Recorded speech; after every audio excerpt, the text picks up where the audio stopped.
Bom dia, pessoal. Bom, dando continuidade, vamos fazer agora os diagramas de velocidade para a turbina Pelton. Apenas para lembrar aqui.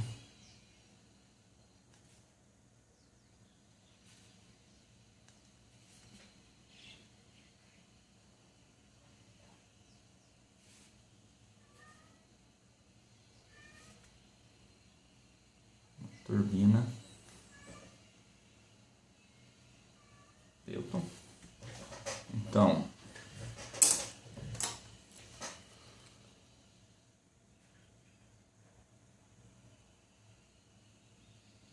para a entrada, nosso diagrama se torna simplesmente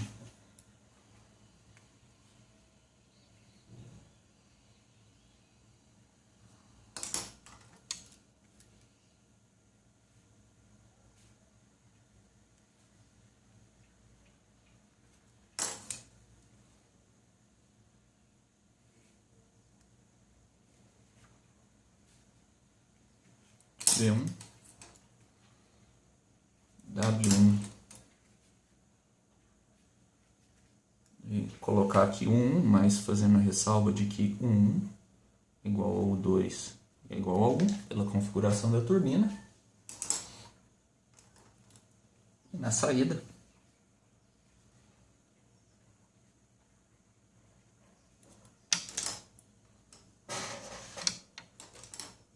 nós temos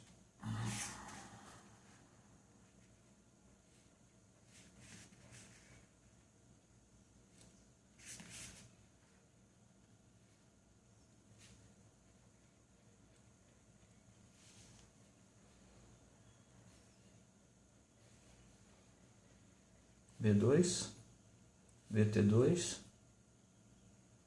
VN2. Tentar manter aqui a mesma proporção.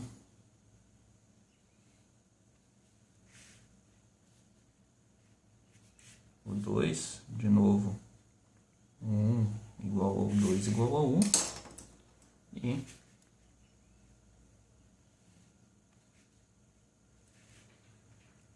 por fim, W2. Da forma como nós definimos, esse seria o ângulo beta 2.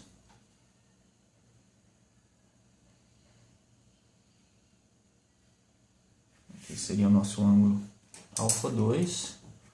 E nós podemos projetar essa direção tangente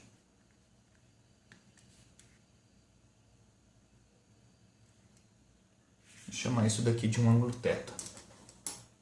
Bom, isso daqui nos leva à relação W1 nada mais é do que V1 menos U, já sem o subíndice, e Vn1 igual a zero, consequentemente Vt1 igual a V1. Para o triângulo inferior, nós vamos poder escrever a relação Vt2 vai ser igual a W2 que multiplica cosseno beta 2, estou simplesmente projetando o beta 2 na direção tangente, desculpa, o beta 2 não, o W2 na direção tangente, menos o U. Então isso daqui é a nossa relação. Projeção de W2 na direção tangente menos a velocidade tangencial da pá vai nos dar o Vt2. No entanto, como nós definimos o nosso ângulo beta 2 como sendo esse ângulo, para ficar consistente com a definição inicial nossa lá da sala, nós vamos ter que complementar isso daqui com um menos na frente para contabilizar pela diferença de sentido entre o Vt2 e o U.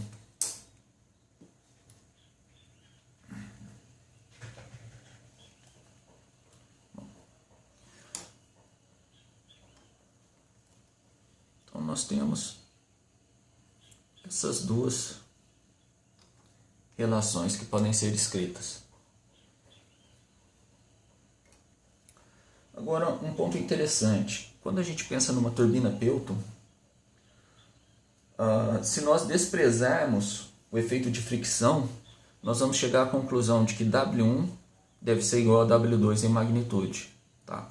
Ou seja, nós temos o rotor tem uma série de pás, essas pás têm um formato como a quilha central que faz a divisão do jato. Tá? Então, considerando somente um lado, o jato vai entrar aqui e sair pela pá. Isso daqui vamos assumir que esteja acontecendo a pressão atmosférica, então eu não tenho variação de pressão na entrada e na saída do rotor. Se eu não tenho variação de pressão, o que poderia gerar uma variação na velocidade relativa? Tá? O único efeito que nós teríamos aqui seria o efeito de fricção do fluido com a superfície da pá. Se nós desprezarmos esse efeito, nós chegaríamos a uma conclusão de que a velocidade relativa W1 é igual à velocidade relativa W2, assumindo que a área também seja uma constante, por onde o fluido está escoando. Tá? Bom, se contabilizarmos o efeito de fricção, só colocar aqui escrito, né?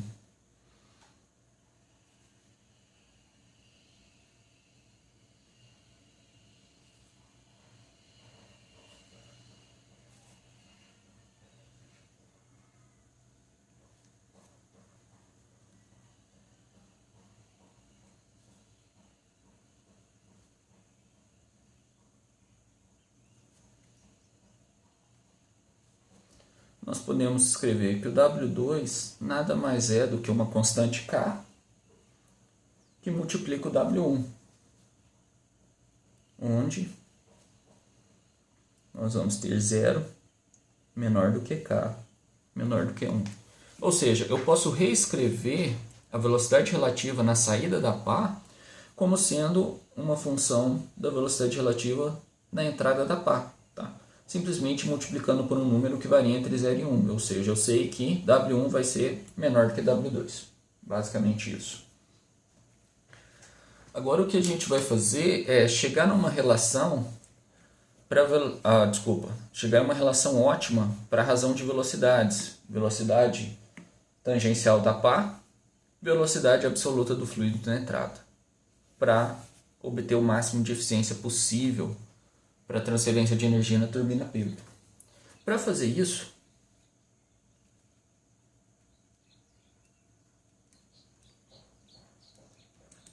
vamos utilizar as equações de Euler.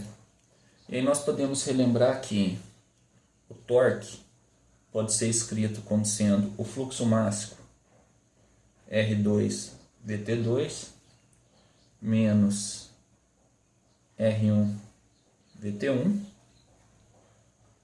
Eu posso escrever que a potência nada mais é do que ρ vezes Q, que multiplica o 2 VT2 menos o 1 VT1. Veja que da forma como a gente está escrevendo aqui, isso daqui vai nos dar valores positivos no caso de uma bomba. Tá? Para turbinas, lembrando lá, a gente vai simplesmente inverter a posição dos índices para trabalhar sempre com valores positivos. E a carga nada mais é do que 1 sobre G, que multiplica o 2 VT2 menos o 1 VT1. Só fazer um parênteses aqui.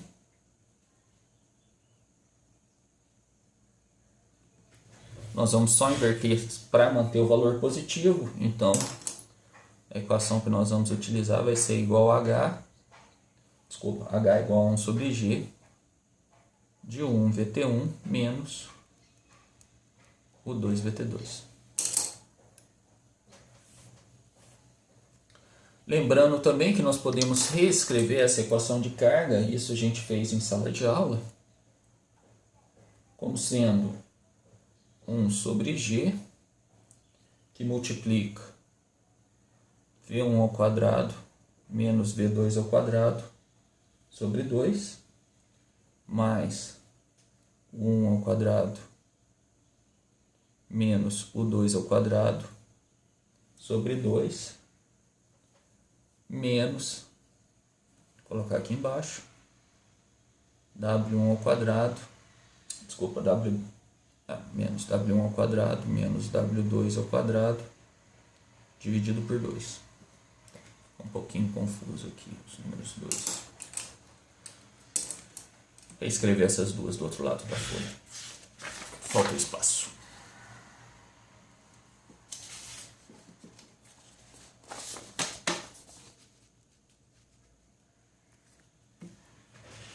Então, colocando as duas equações aqui de novo, 1 sobre g, que multiplica o 1VT1 menos o 2VT2 e H igual a 1 sobre G, que multiplica V1 ao quadrado menos V2 ao quadrado sobre 2, mais 1 ao quadrado menos o 2 ao quadrado sobre 2, menos W1 ao quadrado menos W2 ao quadrado sobre 2. Lembrando que isso são basicamente a mesma equação, tá? Ou é, na verdade, a mesma equação, nós só simplesmente reescrevemos de uma forma diferente.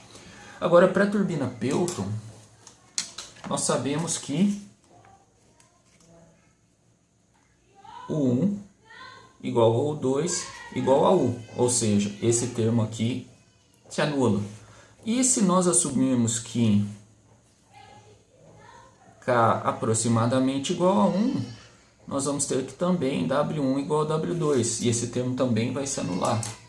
Ou seja, nós ficamos apenas com H igual a 1 sobre 2G, que multiplica V1 ao quadrado menos V2 ao quadrado.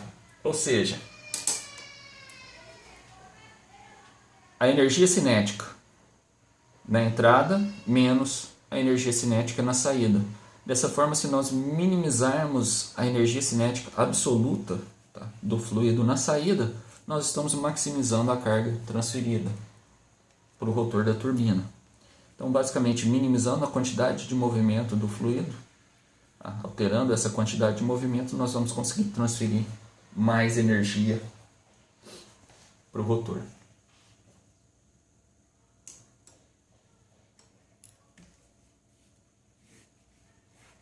Só tentando mostrar isso daqui, tá? Por isso que a gente usou essa segunda equação. Agora a gente vai voltar para essa daqui. Vamos chamar isso daqui de um número 1.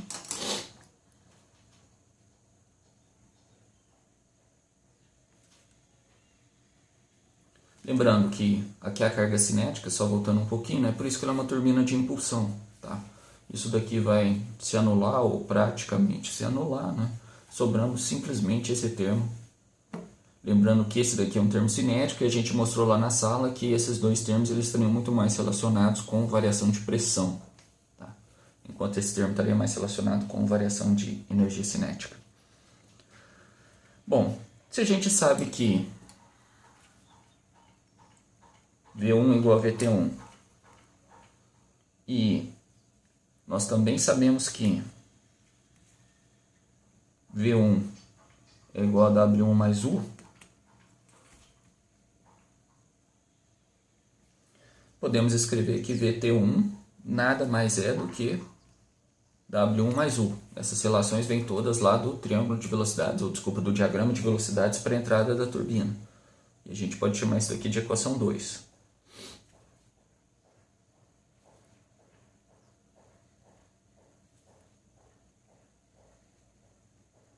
Da mesma maneira, quando nós consideramos o diagrama de velocidades na saída da turbina, nós temos que W2 cosseno beta 2 vai ser igual a U mais VT2, que nada mais é do que a forma que a gente tinha escrito antes, que VT2 vai ser igual a menos W2 cosseno beta 2 menos U. Só deixar claro, se aqui a gente estivesse trabalhando com uma definição de beta com sendo aproximadamente 165 graus, esse sinal de menos já seria corrigido de forma automática, tá? Ou seja, nós estaríamos assumindo que a variação do ângulo acontecesse sentido horário, iniciando ele aqui na nossa abscissa, contabilizando o ângulo como um todo, ao invés de considerar o complemento dele, esse sinal já desapareceria, não precisaria colocar ele aqui. Vamos chamar isso daqui de 3. E o que nós vamos fazer é simplesmente substituir as equações 2 e 3 na equação 1.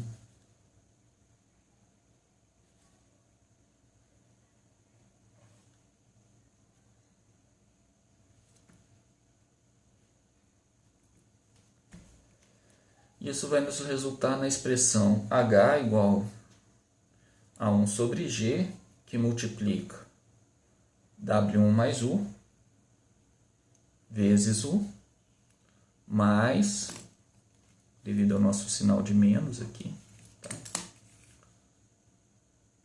W2 cosseno beta 2, menos U, que multiplica U. Bom, se contabilizarmos fricção na pá,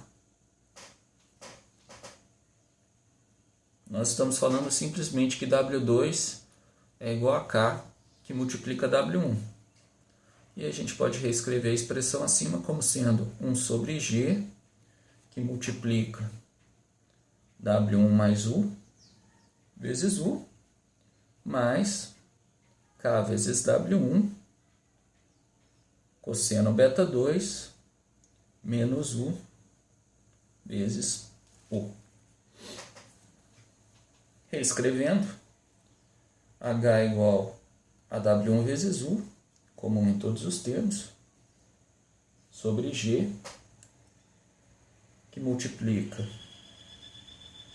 1 mais U, mais K cosseno beta 2, menos U.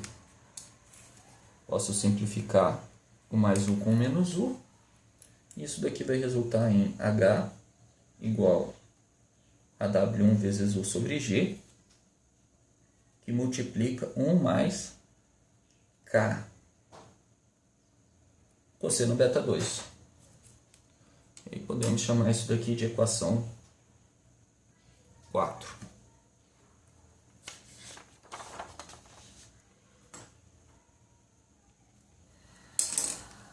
E essa equação 4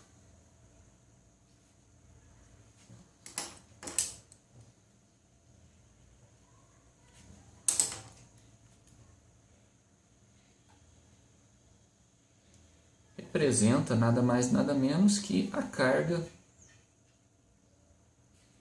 transferida no rotor da turbina.